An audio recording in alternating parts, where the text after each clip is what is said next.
and welcome. Today's lesson is about the causative form, its usage, and its structure.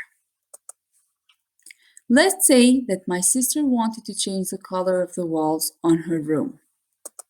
So, obviously, my sister called the painter. He came and painted the walls. From the highlighted verbs, we know that the sentence is in active form. If we want to transform it into the causative form, this is how it looks. My sister had her walls painted. This means that she organized or arranged for somebody else to paint her walls. She didn't paint them herself. From the example, we come to a conclusion that the causative form or the causative voice is used to say that we have arranged for someone to do something for us. If we want to make a sentence into the causative, then we need a subject, the verb have, an object, and the main verb needs to be in past participle. My sister had the walls painted last week.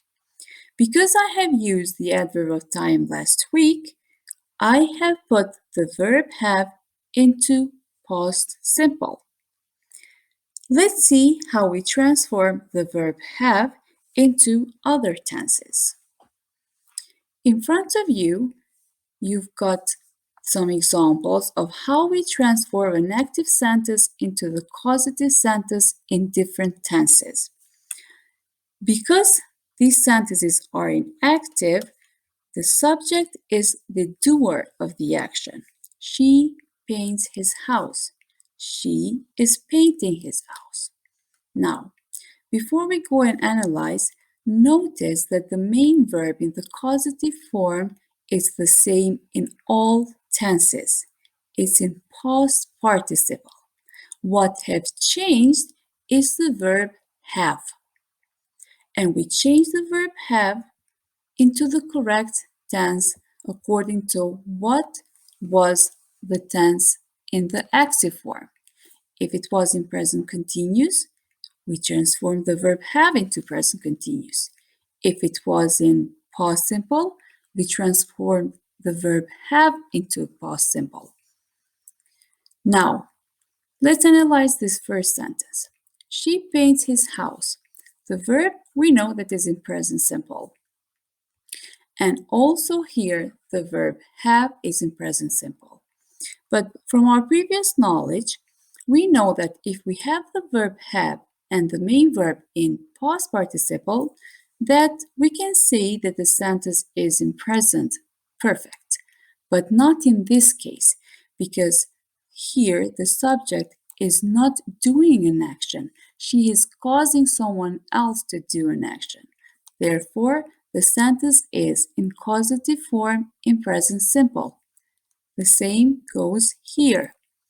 The sentence is not in past perfect, but it's the causative form in past simple. Let's read some other examples. She had painted his house. The verb in active is in past perfect, therefore I transformed the verb have into past perfect. She had his house painted. Or she will paint his house. Well, we know it's used in the future. Therefore, I transform the verb have in future. Okay. We have also other verbs that we use in the causative form. We have get, make, also let, and all of them we are used to tell what we are causing.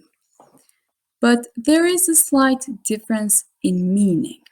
When we use the verb have, it means we delegate or we pay someone to do something for us. I had my hair cut, or I had my car fixed. So I didn't fix my car.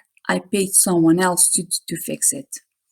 When we use the verb get, it means we persuaded or we convinced someone to do something. Tina got Jonathan to buy a new suit, or I got my friend to try sushi. But when it comes to the verb make, it means to insist or to force someone to do something. Like usually this happens to all of us. My mom made me clean my room, or she made me promise to not to tell the secret. Let's see some more examples. The teacher made us stay behind after class. Here, the teacher is causing this.